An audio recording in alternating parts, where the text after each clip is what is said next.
Is there a part of you that thinks it's time for me to get back in the studio, or you're in no rush to do that, or are you waiting till the time is right for you? Yeah, I think... Because we can't use the word retirement for you. Yeah. No, I already did that. I can't do that ever again. I would say I want to make music, but it has to be something important. I don't want to just make a bunch of... Pat him on his and did make the statement to people in the world that can't nobody call me Sean.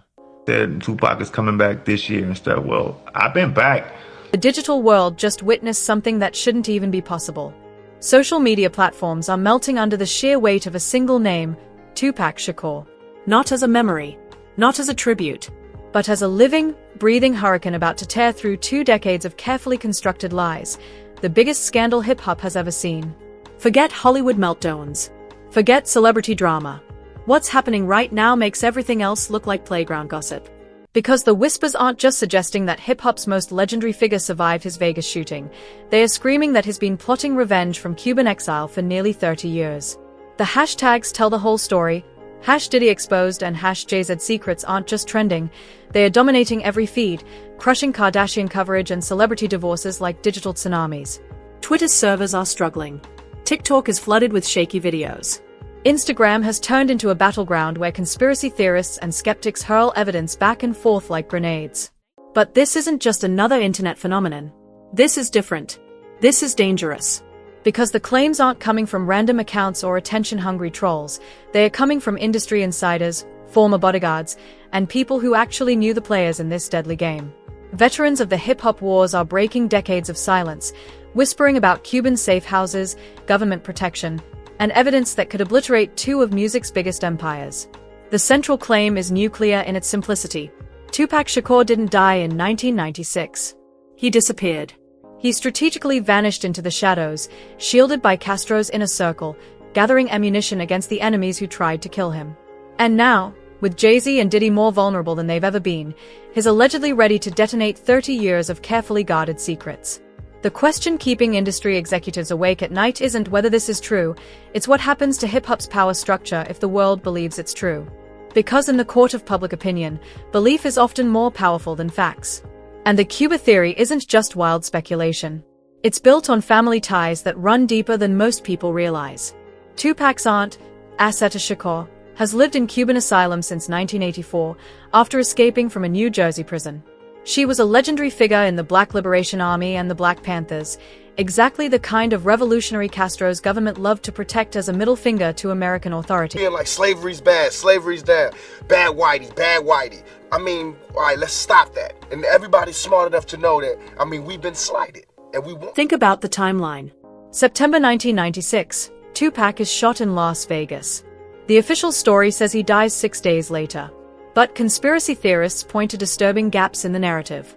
No one, except hospital staff and his mother, ever saw him after the shooting. The coroner's report mysteriously contradicted his known height.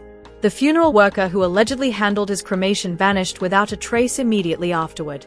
Former security operatives have been whispering for years about late-night flights to Caribbean islands, about body doubles used to complete the illusion, about Fidel Castro himself offering sanctuary to America's most dangerous rapper. The logistics weren't impossible. Castro had been thumbing his nose at Washington for decades by harboring American fugitives as political dissidents. I've laid out the facts for you, America. It's time to spread the truth. Wake up, America. Don't be ashamed. But here's what makes this theory genuinely terrifying for certain people. If Tupac did survive, he wasn't just hiding, he was preparing. 30 years of exile would have given him unprecedented access to Cuban intelligence networks, international connections, and, most importantly, time to build an airtight case against everyone who betrayed him. Imagine the strategic advantage. The entire world believes you're dead, so your enemies relax. They get comfortable. They make mistakes. They brag about things they shouldn't. They build empires on the foundation of your alleged murder, while you're quietly documenting every crime, every betrayal, every secret that could destroy them decades later. The Cuba connection transforms Tupac from a murder victim into something far more dangerous, a ghost with protection, international resources, and nearly 3 decades of meticulously collected evidence against the people who thought they had permanently silenced hip-hop's most dangerous truth-teller. If Castro's government really did offer sanctuary, then Tupac wouldn't just be alive. He'd be untouchable. funded, and furiously motivated to settle every score from beyond the grave.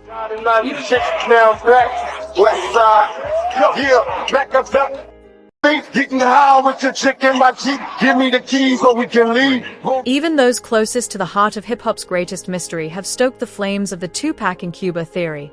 Suge Knight, the one person who sat beside Tupac the night he was shot, has never fully accepted the official story. In prison interviews, Suge has mused that nothing about Tupac's death ever felt final. He's recalled their last moments together, noting that Tupac was lucid, joking, and far from the image of a man nearing the end. And then there's Suge's most notorious line about Pac: "You never know." It continues to haunt the culture. He would later remark on television that if anyone could have staged his own exit, it was Tupac. Pac dead, Pac alive. I'm the wrong facts. But I tell you this, if you try to find a person who cremated Tupac, after he supposed cremated Tupac, he retired and vanished. It's his son. And it wasn't just whispered in hush circles or hidden in cryptic lyrics. The idea slipped into mainstream media too. On more than one occasion, talk show hosts and television personalities have let speculation fly, commenting on air about sightings, uncanny lookalikes, and the sheer unlikelihood of so many coincidences surrounding Tupac's supposed death. The fact that these slip-ups happened live, on platforms with millions watching, only fueled the sense that some puzzle pieces aren't meant to fit together by accident. Didn't actually die in '96 and is still alive and well. Suge Jr. has... Among the fan community, these mounting oddities are seen as far more than mere happenstance. Taken together, Suge's open-ended comments, the TV host blunders, the coroner's mysterious report, and Tupac's own lyrics predicting his death, followers insist this cannot be coincidence. In the swirling storm of rumors and legends, every slip, every ambiguous clue becomes another reason why Tupac's presence continues to feel uncannily alive. But the real terror haunting industry boardrooms isn't just social media buzz. It's the alleged existence of physical evidence so devastating that its mere mention sends legal teams into panic mode. We're talking about a forbidden manuscript, a comprehensive dossier conspiracy theorists claim has been locked away in Cuban vaults for nearly 3 decades. And this isn't random speculation. Former CIA operatives and intelligence insiders have quietly suggested that Castro's regime didn't just offer Tupac sanctuary, they helped him compile what may be the most dangerous document in music history. A detailed expose that names names, documents crimes, and connects dots that powerful people have spent billions trying to keep disconnected. Believe that Tupac's alive and well. Supposedly he's in Cuba working on new material. Industry veterans whisper about chapters detailing financial laundering schemes, systematic artist exploitation, coordinated violence, and cover-up operations that reach far beyond hip-hop, into mainstream entertainment and even international business. The manuscript allegedly reads like a criminal encyclopedia, with Tupac serving as both victim and investigative journalist, spending years documenting every betrayal. But documents can be dismissed as fabrications. Audio recordings, however, are a different beast entirely. Sources claim Tupac secretly recorded dozens of private conversations throughout the mid-1990s, capturing Jay-Z and Diddy discussing everything from contract manipulation to violent retaliation against industry rivals. Tupac didn't die. Really? You think Tupac's still alive? For real, for real? Vlad believes everything he reads. These aren't studio sessions or freestyle recordings. These are allegedly business meetings where criminal conspiracies were planned in explicit detail. Conversations about eliminating competitors, stealing publishing rights, intimidating witnesses, and coordinating with street-level enforcers to solve problems permanently. If these recordings exist and surface, they wouldn't just damage reputations, they'd hand prosecutors smoking gun evidence for RICO cases. The audio quality wouldn't even matter. Voice recognition technology has advanced so dramatically that even degraded recordings from decades ago can now be forensically authenticated. Jay-Z's distinctive vocal patterns and Diddy's unmistakable speech rhythms would be nearly impossible to fake, especially across multiple recordings spanning several years. Current legal experts suggest that federal prosecutors are already aware of these potential evidence caches and have been quietly building cases designed to incorporate any new materials if they emerge. And the timing couldn't be worse for either mogul. Diddy is already facing racketeering charges, while Jay-Z navigates multiple civil lawsuits and a full-scale reputation crisis. If Cuban intelligence really did help Tupac compile this evidence, it wouldn't just be comprehensive, it would be professionally organized, legally admissible, and strategically devastating.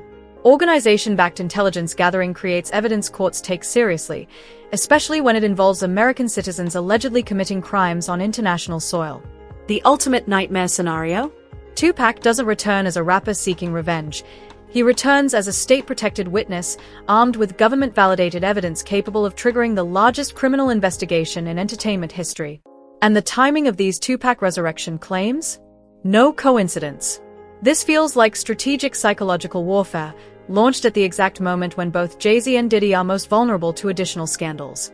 Federal prosecutors have spent years building cases that now look like incomplete puzzles missing crucial pieces that only Tupac's alleged evidence could provide. Diddy's current legal nightmare already reads like a criminal enterprise manual. Federal charges for racketeering, sex trafficking, and coercion that prosecutors have compared to Jeffrey Epstein's operation. Seized evidence reportedly includes thousands of hours of recorded party footage, financial records documenting exploitation, and testimony from witnesses describing decades of industry-wide intimidation. Pot. I'm like, man, shut off and get you to the doctor. So he was conscious on the way to the hospital? He was conscious on the way to the hospital, he was conscious in the ambulance. Jay-Z's situation is equally precarious. Recent lawsuits have accused him of financial misconduct, contract manipulation, and complicity in covering up industry crimes. His carefully cultivated image, the reformed street hustler who built a legitimate business empire, could be completely destroyed if recordings surface documenting his alleged involvement in criminal activity. Legal experts note that both the Jay-Z and Diddy cases suffer from the same weakness, the missing link problem. Prosecutors can present isolated incidents but often struggle to demonstrate long-term coordination, the kind of proof required to establish a criminal enterprise under RICO. Tupac's alleged recordings could provide exactly those missing connections, especially if they capture business meetings where criminal strategies were planned years in advance. And the federal investigation landscape has shifted dramatically. Prosecutors now have advanced tools for analyzing decades-old evidence, international cooperation for retrieving materials from foreign countries, and a renewed motivation to pursue high-profile cases that demonstrate the justice system's reach. Intelligence sources suggest that federal agencies have been quietly monitoring Cuban government communications, waiting for exactly this kind of opportunity. If Tupac's evidence really exists, and if Cuban officials are considering releasing it, American prosecutors would likely know before social media conspiracy theorists ever caught wind. The perfect storm is here. Two moguls facing serious criminal charges. Federal prosecutors desperate for breakthrough evidence. International tensions creating intelligence opportunities. And social media generating relentless public pressure for justice.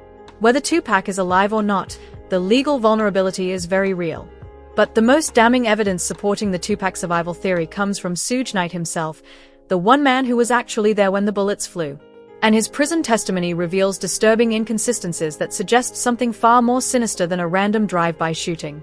According to Suge's explosive testimony, the night of September 7, 1996, was orchestrated from multiple angles by people Tupac trusted. Snoop Dogg had